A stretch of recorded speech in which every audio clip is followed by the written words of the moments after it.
यह एक बच्चे की कहानी है। कहानी कुछ इस प्रकार है कि एक बच्चा बहुत ज़्यादा मंदबुद्धि था। इतना मंदबुद्धि था, इतना मंदबुद्धि था कि औसत से भी उसका दिमाग मंद चलता था। उसके गुरुजन, उसके जो पास पड़ोस वाले और उसके खासकर उसके घर वाले उससे बहुत ज़्यादा परेशान रहते थे। ये कुछ भी चीज़ को अगर समझाया जाए तो उसके समझ में बिल्कुल भी नहीं आता। और कुछ चीज़ अगर समझ में नहीं भी आती थी क्लास में, तो उसके जो साथी थे ना, क्लास फेलो, वो उसका बहुत ज़्यादा मजाक उड़ाते थे। कुछ समझ में नहीं आता था। यानी कि स्कूल जाना उसका भी सजा हो गया था। अगर वो करता भी तो करता क्या बेचारा, दिक्कत बहुत ज़्यादा बड़ी थी।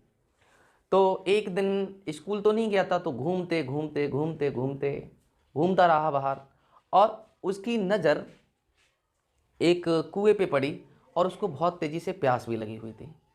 जब प्यास लगी तो वहाँ पर पानी उसने कुएं से पिया, और पानी पीकर बहुत ज़्यादा थक गया था और वहीं पर लेट गया आराम से। लेटने के बाद जब उसकी आंखें खुली, आंखें जब खुली तो उसने देखा कि जो रस्सी को खींचते खींचते खींचते खींचते जो पत्थर था, जो ईंटें थीं, उस पर निशान बन गए थे। उसके दिमाग कुछ चेंजमेंट हुआ। उसने कहा अगर रस्सी के खींचने मात्र से ही इस पत्थर पर निशान बन सकते हैं तो मैं तो भला इंसान हूं। अगर मैं लगातार प्रयास करूंगा तो मेरे में बदलाव क्यों नहीं आ सकता। तो उसने वहीं से अपना दिमाग चेंज कर लिया और वह विद्या ज्ञान को अर्जित करने लगा। यानी कि वो गहन अध्ययन करने लगा, और धीमे धीमे करके उसके जो गुरुजन थे वो भी उसका सहयोग करने लगे। तो इसलिए मित्रों, मैं कहता हूं कि करत करत अभ्यास से जड़मत होत सुजान, और रस्सी आवत जात से सिल पर होते निशान।